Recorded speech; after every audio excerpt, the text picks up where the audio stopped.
Bugün sizlere çok az kişinin bildiği ama yapıldığı zaman ciddi gelirler elde ettirebilen bir yöntemden bahsedeceğim. Çoğu kişi freelance çalışmak dendiğinde aklına hemen grafik tasarım, yazılım ya da video editörlüğü geliyor. Ama şu soruyu sormak lazım. Tasarım bilmeden, kod yazmadan, karmaşık teknik becerilere sahip olmadan freelance çalışmak mümkün mü? Aslında mümkün. Üstelik son yıllarda gitgide büyüyen bir alan var. İnsanlar basit ama düzenli çalışabilecek alanlara ihtiyaç duyuyor. İşte tam bu noktada Notion şablonları hazırlamak ve bunu freelance platformlarda hizmet olarak sunmak ilginç bir fırsat haline de geliyor. Bu videoda sizlere 3 önemli şey anlatacağım. Öncelikle Notion nedir ve neden bu kadar popüler hale geldi? Daha sonra insanlar neden bu Notion şablonlara ödeme yapıyor? Ve en önemlisi Fiverr, Upwork gibi platformlarda bu işi nasıl hizmete dönüştürebileceğinizi de anlatacağım. Eğer videoyu sonuna kadar izlerseniz bu işi sıfırdan nasıl başlatacağınıza dair adım adım bilgileri sunmuş olacağım. Kanalıma abone olup videoyu da beğendiyseniz bana destek olmuş olursunuz. Desteğiniz çok önemli. Gelin konumuza geçelim. Notion neden bu kadar popüler?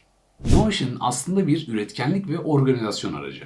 İnsanlar bu uygulamayı kullanarak görevlerini planlıyor, projelerini yönetiyor, içerik takvimlerini oluşturuyor ve hatta şirket içi sistemlerini bile bu platform üzerinden kurabiliyor. Son yıllarda özellikle içerik üreticileri, freelancerlar ve küçük işletmeler arasında ciddi şekilde yaygınlaştı. Ama burada ilginç bir problem var. Notion çok güçlü bir araç olsa da çoğu kişi sıfırdan kurmaktan zorlanıyor. Veri tabanı oluşturmak, sayfaları birbirine bağlamak, düzenli bir yapı kurmak herkesin yapabileceği bir şey değil. İnsanlar Notion'u indiriyor ama birkaç gün sonra karmaşık geldiği için silebiliyor. Bunu ben de yapmıştım. Notion şablonu aslında hazır bir sistem demek. Yani bir kişi sizin hazırladığınız planlama sistemini alıyor ve doğrudan kullanmaya başlıyor. Örneğin bir YouTuber düşünelim. Video fikrini yazabileceği, çekim takvimini planlayabileceği, yayın tarihlerini takip edebileceği ve performansını analiz edebileceği bir sistem istiyor. Ama işte bunu sıfırdan kurmak yerine satın alıyor. Aynı şey freelancerlar için de geçerli. İnsanlar zamandan kazanmak için para ödüyor. Ve bu aslında dijital ürün dünyasının en önemli prensiplerinden biri. Ama işin daha ilginç tarafı da şu. Birçok kişi Notion şablonlarını sadece dijital ürün olarak satmayı düşünüyor. Oysa aynı işi freelancer olarak hizmette sunabilirsiniz. Bazı durumlarda bu iş sizlere çok daha fazla para kazandırabilir. Şimdi gelelim freelance tarafına. Freelance platformlara baktığınızda aslında büyük bir fırsat görüyorsunuz. Çünkü birçok kişi Notion sistemini kendi ihtiyacına göre özelleştirmek istiyor. Yani hazır bir şablon almak yerine bana özel bir sistem kur diyor. Örneğin bir içerik ajansını düşünün. İçerik üretim sürecini takip etmek için bir sistem istiyor. Yazılar, sosyal medya paylaşımları, müşteri projeleri gibi hepsini tek bir panelde görmek istiyor. Bu kişi gidip Fiverr'da, Upwork'te, People Per Hour gibi sitelerde Notion uzmanları arıyor. Ve burada siz devreye girebilirsiniz. Freelance platformlarında bu hizmeti genel olarak Custom Notion Workspace adıyla sunuluyor. Notion System Setup'ta olabilir. Yani müşteriye özel Notion çalışma alanı oluşturma hizmeti. Mesela bir müşteri size şöyle bir mesaj atabilir. Ben bir YouTube içerik üreticisiyim. Video fikrimi, çekim planımı ve yayın takvimimi takip edebileceğim bir sistem kurmak istiyorum. Siz de onun için özel bir içerik planlama paneli oluşturabilirsiniz. Video fikirleri veri tabanı, çekim takvimi, yayın planı ve belki performans takibi. Bu sistem birkaç saat içerisinde hazırlanabilir. Ama müşteri için oldukça değerli olur. Burada dikkat edilmesi gereken çok önemli bir nokta var. Freelance hizmette en iyi strateji niş seçmektir. Yani herkese hitap etmek yerine belirli bir kitleye odaklanmak daha etkili olur. Örneğin sadece YouTuber'lar için Notion sistemi hazırlayabilirsiniz. Ya da sadece freelancer'lar için müşteri ve proje sistemi kurabilirsiniz. Niş seçtiğinizde hem portföy oluşturmanız kolaylaşır hem de müşteriler sizi daha hızlı bulur. Ama asıl önemli olan şey hazırladığınız sistemi tek bir seferde kullanmamak. Gelen diğer müşterilere de aynı Notion projenizi satabilirsiniz. Birazdan anlatacağım yöntem ise çoğu kişinin bilmediği bir şey. Freelance hizmetiyle dijital ürün satışını birleştirebilirsiniz. Mesela Fiverr üzerinden müşteriye özel Notion sistemi kuruyorsunuz. Aynı zamanda hazırladığınız sistemin genel versiyonunu Etsy gibi platformlarda dijital ürün olarak satabilirsiniz. Yani tek bir sistem üzerinden hem freelance çalışarak gelir elde edebilirsiniz hem de kendinize pasif gelir oluşturabilirsiniz. Peki bu işe başlamak için ne yapmak gerekiyor? İlk olarak Notion içinde birkaç örnek sistem hazırlamak. Mesela bir YouTube içerik planlayıcı, bir kişisel finans takibi ve bir freelancer proje yönetimi paneli. Bu sistemleri portföy olarak kullanabilirsiniz. Gelen müşteri bunları görür ve evet benim istediğim de bu tarz bir şey deyip sizinle iletişime geçebilir. Ardından Fiverr, Upwork gibi freelance hizmet sunabileceğiniz sitelere üye olmanız gerekiyor. Onlar üzerinden hizmetimizi sunacağız. Profilinizi oluştururken yapmanız gereken ilk şey detaylı bir şekilde nasıl bir hizmet sunacağınızı belirlemek. belirtmeniz. Profili açtıktan sonra hizmetleri sunmanız gerekiyor. Burada ise dikkat çekici görseller, gerekirse videolar kullanarak sizler hizmetlerinizi açabilirsiniz. Özellikle tanıtım videoları müşteri güvenini arttırır. Ve burada küçük ama etkili bir strateji var. İlk müşterilerinizi kazanmak için başlangıç fiyatınızı biraz düşük tutabilirsiniz. Ama birkaç yorum aldıktan sonra fiyatınız mevcut rakiplerinizle eşit oranda olabilir. Freelance platformlarında yorum ve değerlenme ciddi öneme sahip. Şimdi sizlere kısaca hem Fiverr hem de Etsy üzerinden nasıl gelir elde edebiliriz bu anlattığım yöntemle onu göstereceğim. Fiverr üzerinden ilerlediğimiz zaman da Notion Templates yazdığımda burada açılan farklı ilanları görebiliyorsunuz. Bu ilanlar üzerinden işte insanlar gelir elde edebiliyor ve genel olarak ilanların ücretlerini görebiliyorsunuz. Bu şekilde 114 Euro'ya var, 41 Euro, 87 Euro, 28, 46,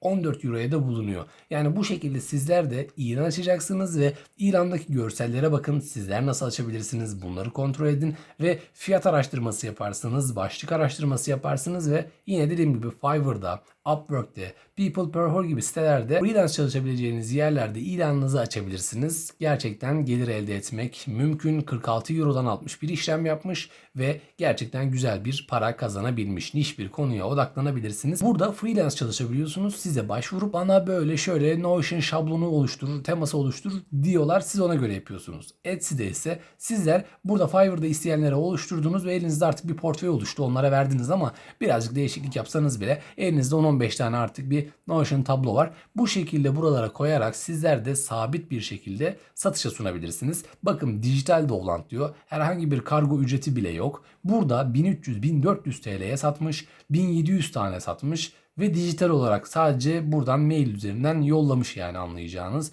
2000 liraya satmış 112 tane. 1800'e 908 tane satmış. 2400 158 tane satmış. Yani satışları da gayet güzel ve sizlere talep gören bir sistemi gösterdiğimi zaten buradan anlayabiliyorsunuz. Daha uygun fiyatlar da varmış. Biraz daha fiyatı yüksek olan fiyatlar da bulunuyor. Yine rakip araştırmasıyla görsellerin nasıl olduğuna bakarak sizler de kendi temanızı, template'inizi oluşturabilir ve bu şablonları oluşturduğunuz şablonları da satışa sunabilirsiniz. Ekstra olarak da hem freelance çalışırken para kazanırken buradan ilandan talepler beklerken bir yandan da buradan yine müşteri de kovalayabilirsiniz.